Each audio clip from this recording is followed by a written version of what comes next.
নহয়, এইবাৰ বাঁহৰ দলং গেটত বাম্ব টেক্স দিব লাগে পথযাত্ৰীয়ে। BTRত বাম্ব টেক্সে উদঙাইছে পৰিৱৰ্তনকামী UPPL চৰকাৰৰ উন্নয়নৰ প্ৰকৃত স্বৰূপ। BTR প্ৰধান প্ৰমোদ বড়োৰ গৃহজিলা তামুলপুৰ জিলাৰ গড়েশ্বৰ তামুলপুৰ সংযোগী পথত আছে এই বাম্ব টেক্স বাঁহৰ দলংখন। গড়েশ্বৰ তামুলপুৰ সংযোগী পথৰ পুঠিমাৰী নৈৰ বৰপথাৰ ঘাটত আছে এই বাম্ব টেক্স বাঁহৰ দলংখন। স্বাধীনতাৰ 7 দশক অতিক্ৰমৰ সময়তো এইখন অসমতে দলং পাৰ হলে দিব লাগে 10 পৰা 20 টকা। পৰিৱৰ্তন হল চৰকাৰৰ, কিন্তু পৰিৱৰ্তন নহল ৰাজ্যৰ বাট পথৰ। মৰণফাণ্ড সদৃশ বাঁহৰ সাঁকোৰে যন্ত্ৰণাময় যাতায়াত অঞ্চলবাসীৰ। স্থানীয় কেইজনমান যুৱকৰ প্ৰচেষ্টাত নিৰ্মাণ কৰা বাঁহৰ দলঙে পাৰ হলেও পথযাত্ৰীয়ে ভৰিব লাগে কাঠিৰ ধন। খৰালি বাঁহৰ সাঁকো আৰু বাৰিষা নাৱেৰে অঞ্চলবাসীৰ একমাত্ৰ যাতায়াতৰ সম্বল। তথাপি কাণ সাৰ নাই চৰকাৰ তথা স্থানীয় জনপ্ৰতিনিধিৰ।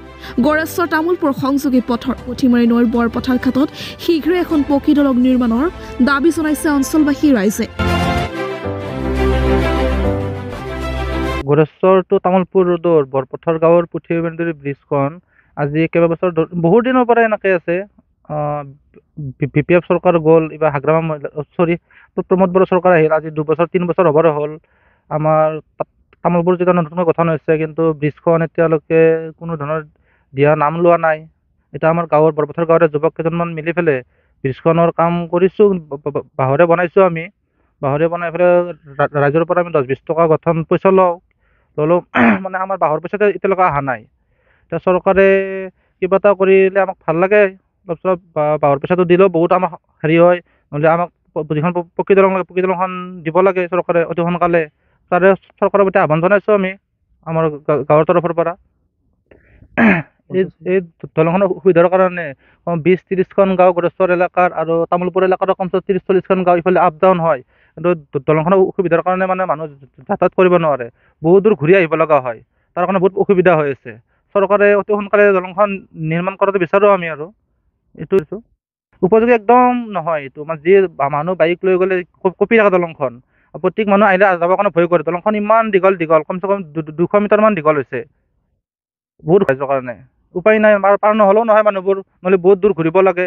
ইফালে গ'লে গড়েশ্বৰ 15 কিলোমিটাৰ হ'ব তামুলপুৰৰ পৰাই, কিন্তু কেলেংচোৱা গৈ বা এইবিলাক চাই ঘূৰিলে 40 কিলোমিটাৰমান হৈ যায়। ঘূৰিব বহুত অসুবিধা হয় মানুহবোৰ, ইফালে আহিব লগা হয়। ৰাস্তাবোৰো বহুত বেয়া আমাৰ ইফালৰ। দলংখনৰ মানুহ পাৰ হোৱাৰ পৰা গাঁৱৰ ল'ৰাকে যিহেতু বনাইছোঁ, নিজৰ পকেটৰ খৰচ কৰি পেলাই বাঁহ কিনিছোঁ, চব কাম নিজে কৰিছোঁ। এনেকৈ 10-20 টকা লোৱা হয় চাইকেল বাইকৰ পৰা। প্ৰমোদ বড়ো চৰকাৰে পৰিৱৰ্তন আনিম বুলি কৈছিল, এতিয়া পৰিৱৰ্তন একো দেখা নাই আমি। আজি আমি প্ৰমোদ বড়ো চৰকাৰ 3 বছৰ হ'বৰে হ'ল ইয়াত, এতিয়ালৈকে আমাৰ ইয়াত এদিনো অহা নাই প্ৰমোদ বড়ো। আৰু আমাৰ এইখনৰ দলঙৰ কথা নাম শুনাই নাই এতিয়াও কোৱা, কোনো মিটিঙতো কোৱা নাই প্ৰমোদ বড়োই দলংখন দিয়াৰ কথা। এতিয়া মানে আৰু দলংখন 2 মাহ থাকিব, 2 মাহত থাকিব পাছত আমাৰ যি 10-20 টকা ৰাইজৰ পৰা লওঁ আৰু আমি, সেই পইচাটো আমাৰ দলংখন বাঁহ কিনা আমাৰ কাম কৰা পইচাটো নাহিব। নহ'ব আৰু কেতিয়াবা ইলেকশ্যনৰ আগে আগে নেতাবোৰ আহি পেলাই দলংখন দিম বুলি কয়, কিন্তু ইলেকশ্যন যোৱাৰ পাছত দলঙৰ কোনো নামেই নোলায়। এতিয়া আমাৰ দলংখন আৰু 2 মাহ পাছত বাৰিষা হ'ব, বাৰিষা হ'লে দলংখন গুচি যাব। গুচি যোৱাৰ পাছত আমাৰ ৰাস্তাটো বন্ধ হ'ব, আৰু আমাৰ যিখিনি পইচা খৰচ হৈছে হাতৰ পৰা সেইখিনি পইচা নাহিব আমাৰ। আমি অনুৰোধ কৰিছোঁ আৰু সোনকালে আমাৰ দলংখন বনাই দিয়ে তাৰ বাবে। যে ইফালে বহুত মানুহ আপ ডাউন হয়, প্ৰায় 30-35খন গাঁৱৰ মানুহ ইফালে চলে। তাই মহৰীপাৰা, গড়েশ্বৰ, আমাৰ বৰপথাৰ, গান্ধীবাৰী, তামুলপুৰ, ইফালে বহুত মানুহ আপ ডাউন হয়। কিন্তু দুৰ্ভাগ্যবশতঃ হ'ল কি, মানে ইয়াত এখন কোনো সেই সুবিধাজনক ব্ৰিজ নাই, দলং নাই। দলং নোহোৱাৰ কাৰণে আমাৰ গাঁৱৰে কেইজনমান ডেকা ল'ৰাই মানে হাতৰ ধন গাঁঠি ধন ভাঙি পেলাই বাঁহ চাহ কিনি কেনে এখন এটা বাঁহৰ দলং বনাইছিলে। কিন্তু বনোৱাৰ বিনিময়ত এইটোতো কোনো আমাক চৰকাৰে দিয়া নাই বা কোনো প্ৰতিনিধি দিয়া নাই। নিদিয়াৰ কাৰণে আমি প্ৰত্যেকৰ পৰা 20-30 টকাকৈ ল'ব লগা হৈছে। সেইটোতো আমি ল'ব লাগিব ন। গতিকে কথাটো হ'ল যে যেতিয়া মানে কি প্ৰমোদ বড়ো চৰকাৰ প্ৰথম BPF চৰকাৰ আহে, তেতিয়া কৈছিল কি বোলে তামুলপুৰটো সংযোগী গড়েশ্বৰ পথৰ ওপৰত পুঠিমাৰী নদীৰ ওপৰত যিখন মানে ব্ৰিজ হ'ব, সেই ব্ৰিজখন আমাৰ চৰকাৰ আহিলে নিশ্চয় বনাই দিয়া হ'ব। কিন্তু এতিয়াতো BPF চৰকাৰ আজি 3 বছৰ শেষে হৈ গ'ল, এতিয়ালৈকে কোনো ব্ৰিজৰ নামত কোনো জনপ্ৰতিনিধি আমি ইয়াত দেখাই নাপালোঁ। না প্ৰমোদ বড়ো আহিলে, না বিশ্বজিৎ দৈমাৰী আহিলে, আমি কোনো এটাকে দেখা নাপালোঁ।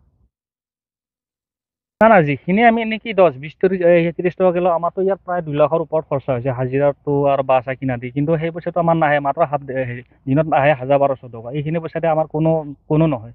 তথাপিতো মানুহখিনি চলাৰ উদ্দেশ্যে গতিকে আমি এইখিনি কৰি দিয়া হৈছে আৰু। এতিয়াতো আমাৰ আৰু খুব বেছি দুই মাহ বা 3 মাহে থাকিব দলংখন। যেতিয়া বানপানী হ'ব তেতিয়া আমিতো বাহো নাপাম, চবখিনি উটুৱাই লৈ গুচি যাব। ইয়াৰ পিছত কি হ'ব, আকৌ মানে সেই আগতে সেনেকুৱা অৱস্থা। যিহেতু বাঁহৰ দলংখন আমাৰ নাথাকে, গতিকে যাতে আমি নতুন অহা বিজেপি চৰকাৰ, UPP চৰকাৰ, মিত্ৰজোঁটৰ চৰকাৰক এটা অনুৰোধ কৰোঁ, যাতে আমাৰ এই পুঠিমাৰী নদী ব্ৰিজখন অতি সোনকালে অতি শীঘ্ৰে আমাক বনাই দিয়ে আৰু এইখিনি